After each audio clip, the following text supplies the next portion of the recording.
The margins are thin in retail, but we have a great opportunity to scale up something there that it will be a viable business in its own right.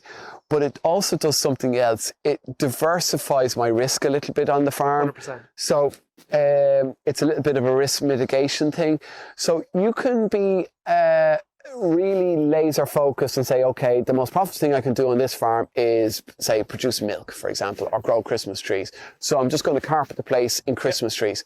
But then if a bug or an insect or something lands on Christmas trees in 5 years' time, we don't have a way to cure it, Christmas trees wiped out, and I'm high and dry. Yeah, milk, you know, has proven very resilient, but it has its own challenges. So, like, for example, we've had to reduce the stocking rates on our farm, on our dairy farm, to comply with environmental regulations.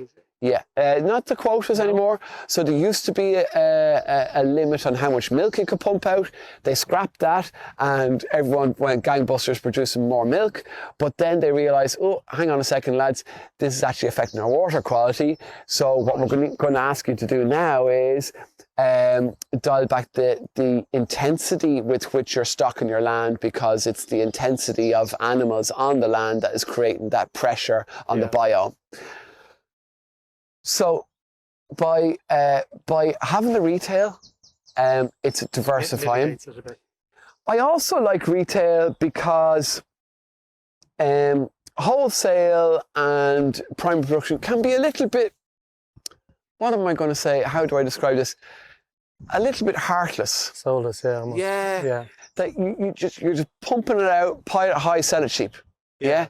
Whereas with the shop and the retail, it's a bit more creative. Yeah. It opens kind of a bigger variety of doors. I like the interaction with people. I mean, we're just after coming back from Ireland's biggest garden show event, which is called Bloom in the Phoenix Park. Mic drop, Silver Guild, go. Yeah. So we had a tremendous time. It was our first time ever. We went in the deep end, the usual, and it was pretty stressful, but we came out smelling the roses, next year in the pun, and picked up great awards, but also got a great buzz after dealing with the public and, you know, spreading the word about, you know, so many people who live, you know, there's 1.5 million people live within 50k of this farm, 50 kilometres of this farm. We're not far from Dublin. And we just need to spread the word, yeah? So those type of events help me do that. So being in the retail space energizes me quite a bit.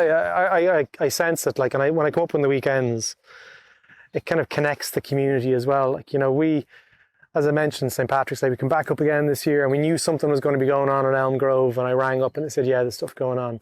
We met people here and then met them at the parade, coincidentally, and then the kids still ask for those people. That's probably a story you're not even aware of, but these little micro opportunities lead to other relationships, and it fosters.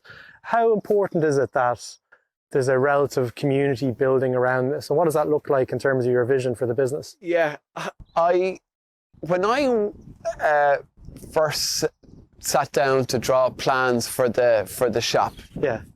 So what we talk me through drawing up the plans. Yeah. What did that look like? Because some people are like, people might be farmers here, and they said, "Geez, could we do something like this?" How did you get started? Yeah. Like, so look, where do you start in these things? You start at the beginning, and it doesn't have to be rocket science. Yeah. I sat down at a table and I said, okay, I need a building for my florists to work in and people to come in and park their cars, right?